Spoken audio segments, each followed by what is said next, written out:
My name is Hannah, and I have personally been affected by a drunk driving accident.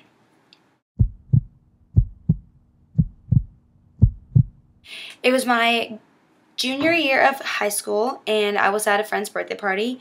We were coming back from a laser show, and it was about 9 o'clock at night, and we were just on a 2-lane highway, just going about. We were only 17 and just having an innocent time, bopping with the music, just having a good time, no worry in the world. All of a sudden, before I know, I wasn't looking or anything. I was just turned back around talking to my friends, and all of a sudden it was just boom. And before I know it, the car's up in smoke. Everyone's crying. We didn't know what to do. It was kind of like that moment where you're like, did that just happen? And once you realize that it happened, the pain just kicked in. Once I got out, I called 911 and started crying and panicking 911, and they just yelled at me, and they were like, where are you? Where are you? And I was just started hyperventilating. Like, I couldn't speak. I was just in so total shock. I didn't even have time to think of the driver. And I just talked to him, and I said, I don't know. And then she was yelling at me. And by this point, I just hung up on 911 because I was in total shock. And I stood up, and I got out of the car. I could feel my spine went like this. And so it stuck out straight in my back. And so I thought, oh my gosh, something's wrong with my back. And I previously had scoliosis. So I thought my scoliosis had acted up. And so I bent over like this to try and straighten my back, and that's when it cracked.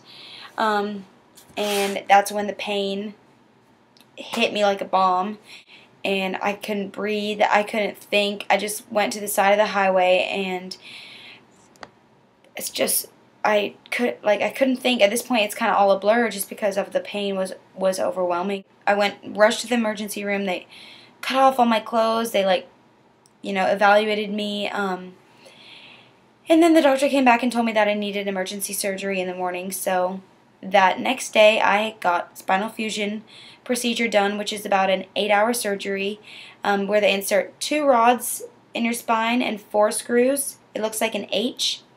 And those rods are in me for the rest of my life. They affect me on a daily basis because I get back pain really easily. I have a 6-inch scar down my back. I have to keep my back strong by working it out and hoping that I won't develop a humpback. I also can't do any water sports like jet skiing and tubing because my back is very fragile. After this surgery, I was at a year-long recovery, which was mentally and physically exhausting. And also during this time, we had 3 court appearances that I went to. The 4th I didn't go to. And I'll tell you a little bit about the man who crashed into us. He was about, I would say, 40 years old. From Mexico. We are unsure if he was here illegally because the first time we went to court, he had some excuse that the court wouldn't tell us, that we had to postpone it. The second time we came to court, he was out of the country in Mexico, but everyone showed up to the court and all of a sudden found out that he wasn't there. And they said he was out on family emergency, but then we thought that he had fled the country because he was illegal, and he got charged on 3 accounts. Driving on the wrong side of the road because he drove in the complete opposite side, came over 5 lanes and hit us head on 70 miles an hour. He's a DUI, and also he was uninsured in his car, so he had 3 offenses. He was sentenced to, I think, 2.5 years of jail time, and I don't talk to him. I've never talked to him. I've seen him twice.